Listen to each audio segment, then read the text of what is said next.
everyone. My name is Allison Palmer, and I'm a junior at Mines studying engineering with a focus in community development.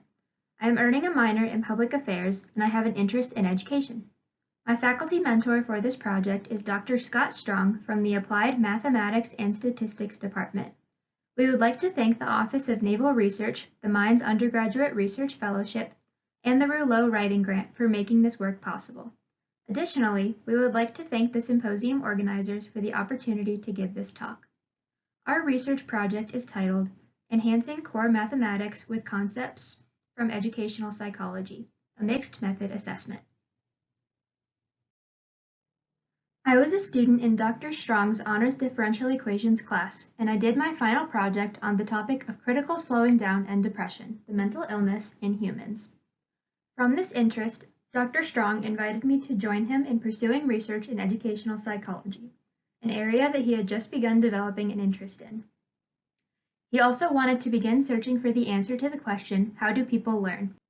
And once I joined the project, that is what we focused our initial research on. Our main inspiration for this initial research was Dr. Barbara Oakley, an engineering professor who has a fascination with neuroscience. From watching Dr. Oakley give a Google talk on how people learn, including insights on focus versus diffuse mode, where a person is either accessing and utilizing knowledge that they already have or digesting recently learned knowledge, to diving into other professionals' work on related topics, such as growth versus fixed mindset from Dr. Carol Dweck. I began creating related assignments for Dr. Strong's students to complete, as seen here in figures 2A and 2B. As we continued our online and scholarly article research, we recognized the concept that STEM classrooms do not seem to focus enough attention on non-cognitive things, such as learning strategies and personal skills. Thus, we decided that our new objective and purpose for this research project would focus on working to improve student learning experiences by applying our research to Mines courses. I spent the summer of 2019 continuing to do research on educational psychology, but with this new goal in mind. We found a wide variety of constructs, phenomena, topics, etc. that related to learning and psychology, but many of these did not seem to be connected in any way. We soon found the self-regulated learning, or SRL model from Zimmerman, a cyclical educational model that connects these ideas in a seemingly cohesive and sensible manner by breaking down the learning process into 3 stages, as seen here: forethought, performance, and self-reflection. Additionally, we later learned that this model is actually the construct that educational psychologists have used to encompass a wide variety of factors that affect learning. We will dive deeper into how we used this model later in this presentation. As I ventured down my SRL research rabbit hole, I also decided to dive into the related topics of willpower, specifically with Dr. Kelly McGonigal's work, and motivation. All of these topics were quite generalized, but with the goal of eventually applying them to undergraduate classrooms. The next section of the project occurred during the 2019-2020 school year. This section focused on more deeply applying our research to Dr. Strong's classrooms. This was done through reflections and assignments that students were asked to complete, and the results from completing these assignments were distinctively noted. Students seemed to be quite open to the reflections and assignments on non-technical content, which was very pleasing to see.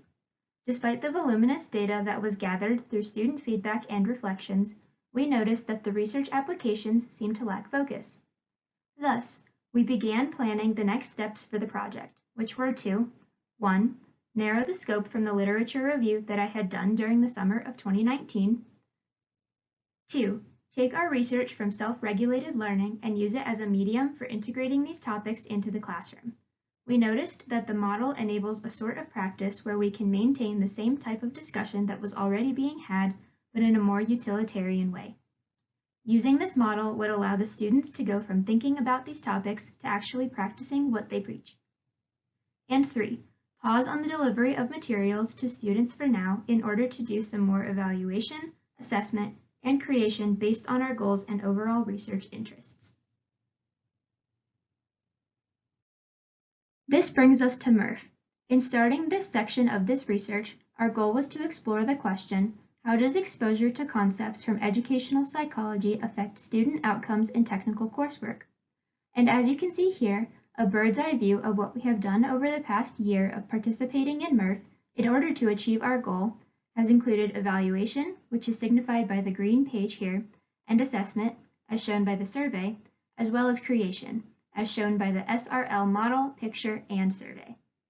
Our goal to achieve and work towards during our time in MURF was to take a step back, evaluate our program goals and components, create a single activity from that evaluation relating to self-regulated learning and our overall goal of improving student learning experiences so that we can investigate how student participation in this activity affects attitudes, behaviors, and course outcomes, and create a way to assess the effectiveness of this activity on student learning experiences.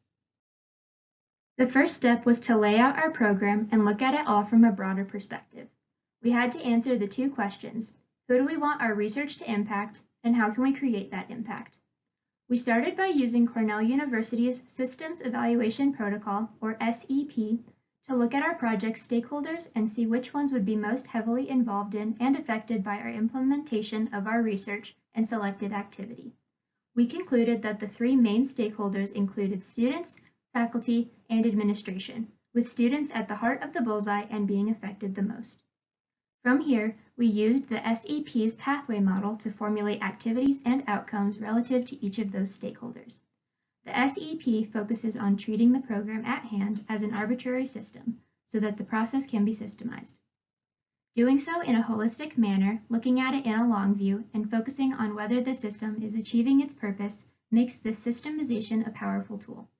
The specific pathway model shown here, which emphasizes the importance of having short, medium, and long-term outcomes in mind when creating and thinking through an activity and model, displays the layout of the systemization tool and how it can be actively utilized. I went through multiple iterations of specific activities and how those activities could relate to either multiple stakeholders or just one, such as the one shown here. Eventually, in the second semester, we came up with one activity and one group of stakeholders that we wanted to focus our work on. This is the model that we specifically dove into during the second semester. The activity is a self-regulated learning and goal-setting activity for students, which we will get into more in a bit, and each of the expected, hypothesized, and desired outcomes are laid out here. In starting the second semester, we began taking this model and fleshing out this activity as well as the plan for assessment and future work for how we can aim for the listed outcomes. We decided to base the activity on the SRL model, as shown here. The activity's first stage, forethought, asks the students to 1. Rearrange their environment to suit their needs and limit distractions, and 2. Set challenging yet attainable goals and write them down. The second stage, performance, asks the students to 1. Perform the task at hand, such as an assignment, a study session, etc. 2. Monitor their cognitive, emotional, and physical self during the session, and 3. Adjust their strategies as needed. The third and final stage, self-reflection, asks the students to reflect on their work session by either journaling, answering self-posed questions, or checking off achieved goals, as well as reflecting on what they did well or not well, and how they can change their strategies for the future. We hope that by practicing this activity, students will begin to become more self-aware and conscious of educational psychology concepts and how they can impact their learning experiences. You can also see here a checklist of what we hope the students will keep in mind while participating in the activity. Each of these items and their effect on SRL and effective learning are supported by research from educators and psychologists. In order to assess the students and examine our research question, we have created a survey. This survey, consisting of both Likert scale questions, as seen on the left, and free response questions, as seen in the other two images, aims to investigate students' attitudes, behaviors, and performance in relation to educational psychology concepts and self-regulatory skills. The Likert scale questions were either gathered from various existing surveys and questionnaires or inspired by them and our particular research interests. The results from this survey will give us quantitative data that reflect students' perspectives on the provided qualitative statements. Since there is so much subjectivity to this research, as we are asking students about their individual experiences and learning strategies, the free response questions will supply us with more qualitative data than the Likert scale questions can provide. Additionally, when analyzing the results from these free response questions, we will use linguistic inquiry software enabling us to make systemic sense of the subjective qualitative data. The survey is intended to be delivered as both a pre- and post-activity survey, with the pre-survey's free response questions being slightly altered.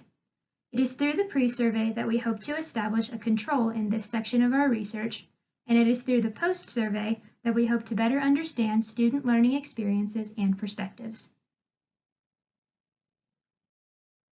As we are in the midst of finalizing and distributing the survey to students, our future work regarding this area of research will include getting the results from that survey back, as well as analyzing and synthesizing them. The Likert scale questions will be quantitatively analyzed, while the free response questions will be analyzed with the previously mentioned linguistics software. We will be looking for trends in perspectives and responses, as well as significant and meaningful insights, reflections, and feedback. Since part of the survey asks students if they would be interested in learning more about this type of content and continuing with it, in the fall, we will create focus groups consisting of part of the current student cohort. From these focus groups, we hope to gather insights on how and if the students are using what they learned from our activity and survey in their other courses, as well as how these concepts and practices have affected their learning experiences. Additionally, as these students are likely interested in this subject matter, we will likely supply them with more information and practices related to educational psychology that they can use and explore. Similar to the free response questions on the survey, we hope that the information gathered from this group will provide us subjective, qualitative data that could not be gathered from a Likert scale questionnaire. Our goal for future work is to continue applying our research to Dr. Strong's classrooms, and hopefully other courses as well, in order to gain more insights and data, as well as continue striving to improve student learning experiences. Thank you for watching my presentation and taking the time to hear about our research.